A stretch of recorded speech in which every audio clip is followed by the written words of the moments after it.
Il n'existe pas de représentation d'ensemble de Paris au Moyen Âge. Les premiers plans n'apparaissent qu'au début du XVIe siècle. La capitale compte alors environ 300 000 habitants.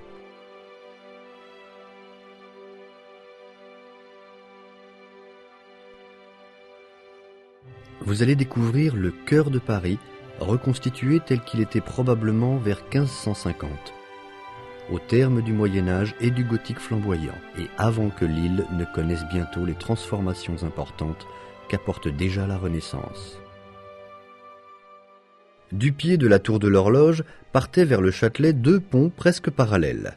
Le pont aux Changeurs, c'était à l'époque le nom des joailliers et des orfèvres.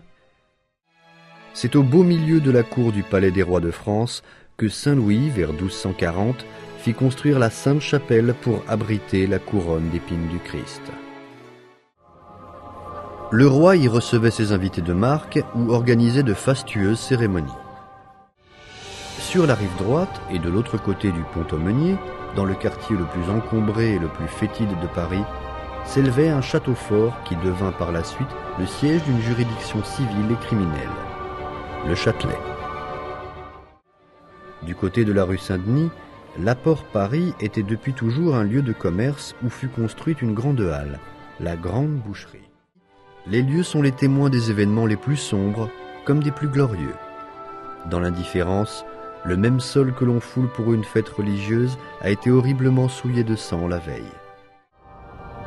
En 1530, le bureau de la ville a été reconstruit sur la place de Grève, à l'endroit même de la vieille.